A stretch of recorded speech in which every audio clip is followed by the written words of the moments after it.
जब संत रामपाल जी महाराज ने सच बोला, पाखंडियों की बुनियाद हिल गई।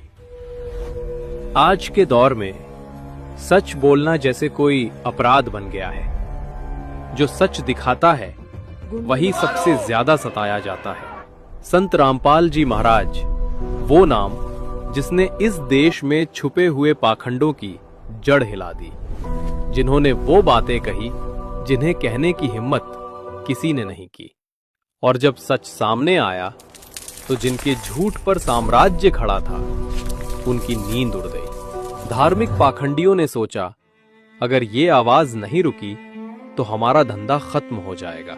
कई तथाकथित गुरु बोले, रामपाल तो हमारे पीछे ही पड़ गया, अब इसे रोकना ही पड़ेगा। और फिर शुरू हुआ एक षड्यंत्र, झूठे आरोप, गलत प्रचार और नफरत की मुहिम। क्योंकि जो लोग अंधभक्ति में थे उन्हें डर था कि अगर सच्चाई फैल गई तो उनका खेल खत्म हो जाएगा।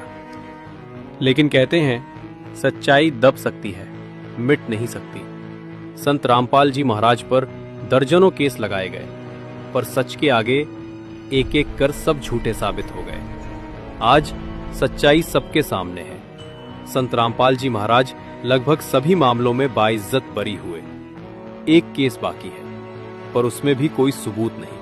तो ये खुशखबरी है संत रामपाल जी महाराज जी के केस को लेकर। अभी संत रामपाल जी महाराज जी पर 428 यानी देशद्रोह सेडिशन का केस चल रहा है, जिसमें 2023 में जमानत लगाई गई थी जो कि खारिज कर दी गई थी। FIR 428 जिसमें करीबन 900 अक्यूज थे, सबकी बेल हो चुकी है।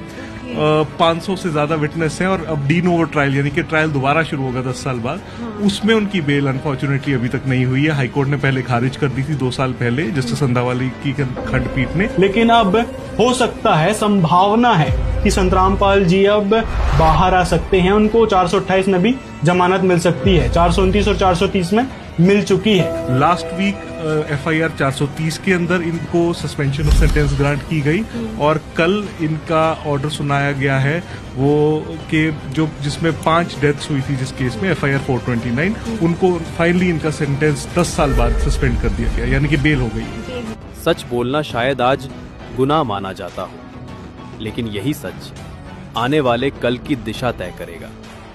क्योंकि समय चाहे जितना लगे, सच की जीत तय है। अब हमारा भी कर्तव्य बनता है कि इस सच्चाई को अधिक से अधिक फैलाएं, ताकि हर इंसान तक असली ज्ञान पहुंच सके और समाज को फिर से सच्चे मार्ग पर लाया जा सके।